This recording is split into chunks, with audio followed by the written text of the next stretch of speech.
finally safe enough to meet a few friends inside. And it's also July, which means it's still too cold. And those things combined means I have an excuse to make a gently simmering vat of something bubbling and alcoholic. Conveniently, I came across this recipe for Hippocras, which was just too horrible, upsetting, intriguing to pass up. Hippocras is a kind of spiced wine that appears in cookbooks all the way through the medieval period to the early modern period. It's often spiced with cinnamon, ginger, cardamom, and cloves and nutmeg and all the things I would put into regular modern mulled wine today. But I was really interested to see when I was doing research that you get a lot of spices I would consider really savoury today, like white pepper and coriander seed and long pepper. It's called Hippocras because of the way you filter out the spice grounds. You take what is called a sleeve of Hippocrates, which is essentially a square sewn up one side to make a cone, and pour your liquid through into the bottom, and it'll drain out the spices.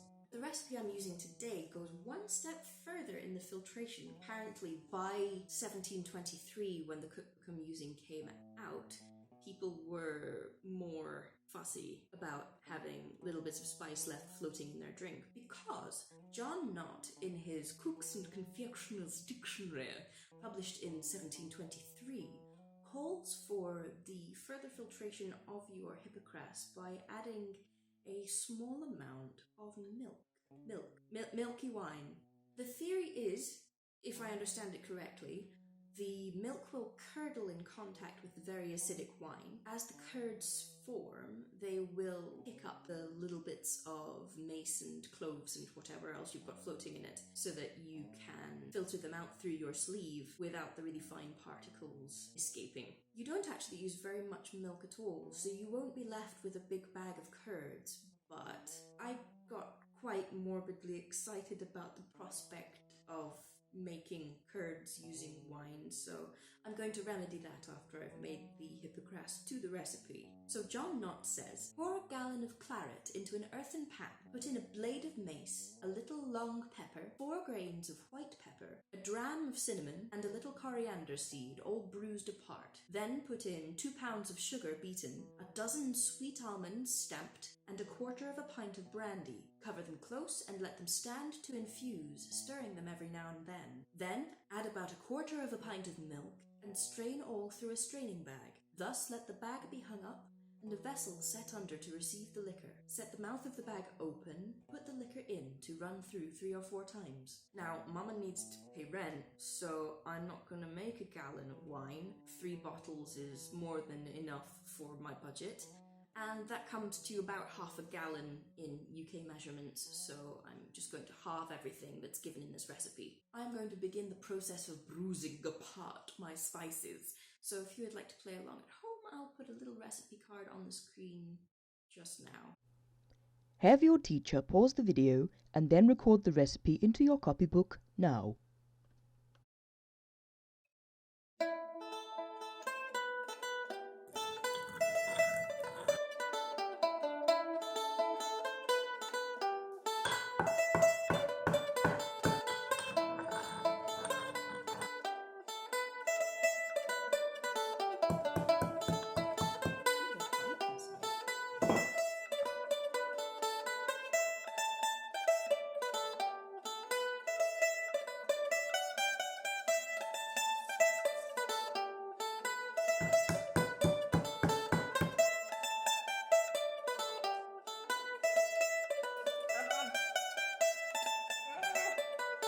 It's enough. It smells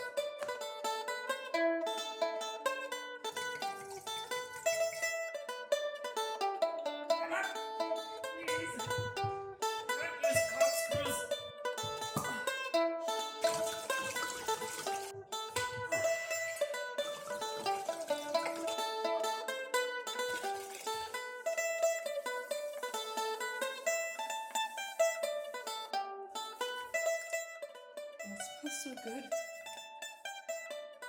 I'm not even sure which thing I'm smelling that smells so good. If you think I can afford brandy, no.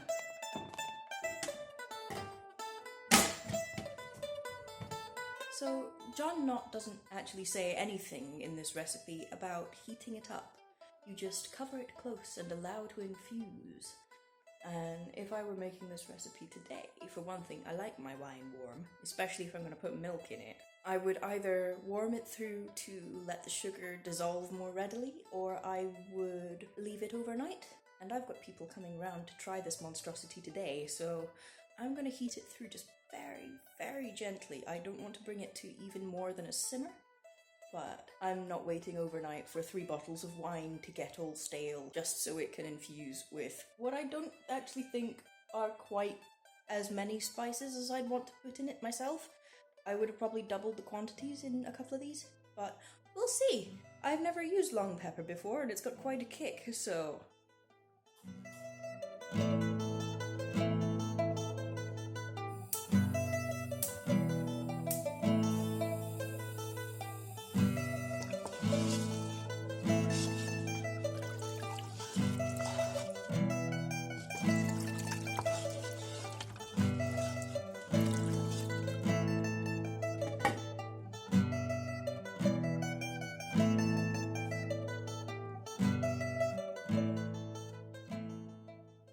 So that's now been simmering for a couple of hours. I've taken it off the heat and let it cool a little so I don't scald myself with this next step.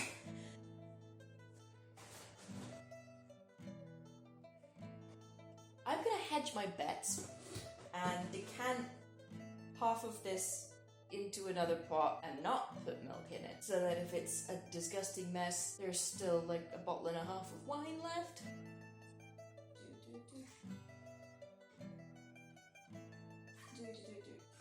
I will now need to add 30 ml of milk to the death pot.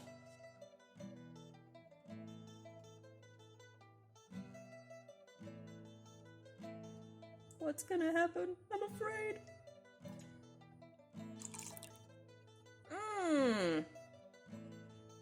That curdled pretty much immediately.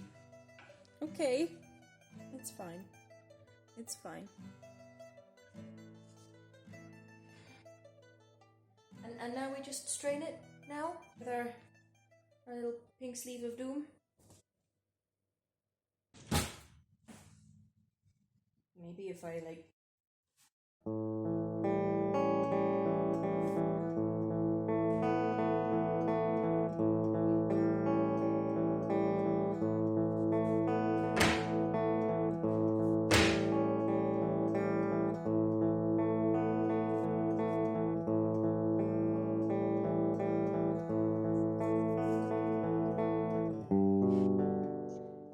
This is upsetting.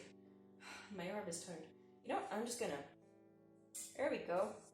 There we go.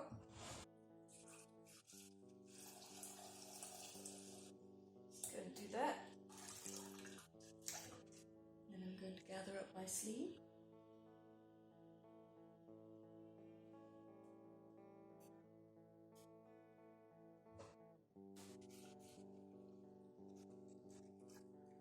There's no residue in this anyway. I'm just gonna do it twice because I'm not filtering anything anymore.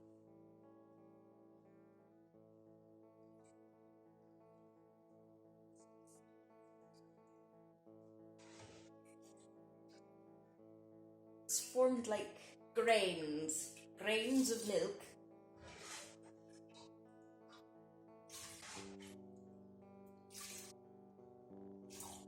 That would be lovely.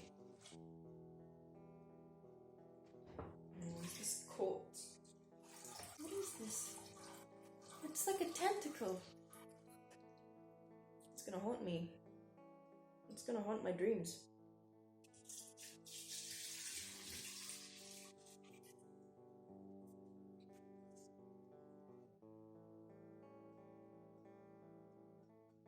So here I have the Hippocras that's been filtered with milk, and comparing it to the one that hasn't been adulterated with dairy, they look fairly similar. This one has more of an amethyst colour to it. Lots of these recipes do mention that the milk process can strip out some of the colour and you want to replace that with some kind of dye. Often they'd use a turnsole, a plant-based dye for that, add a little bit of red colour back in there, but I think actually it's rather pretty. It glows softly in the light in a way that doesn't quite manage. So, the non-milk.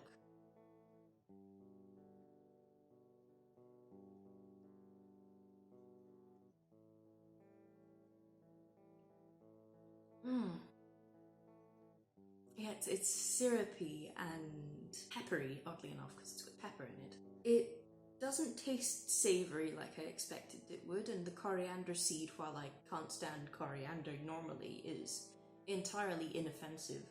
It's either the grains of paradise or the long pepper gives it the same sort of numbing feeling you get from Sichuan pepper, and that gets sort of compounded by the syrupy consistency and just the fact that it's really strong, hearty red wine as it is. And before it gets too cold,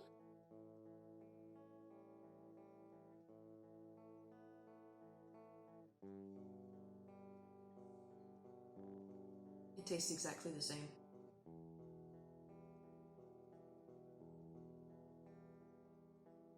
No, I wouldn't be able to tell.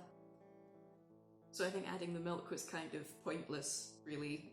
You're fine without adding the dairy, so good news for my vegan friends. But let's drink more of this than we should and see what we can do with 4 pints of milk and 60 ml of Hippocras to make curd cheese.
Just the Sarah drinking wine for about 15 minutes. Show.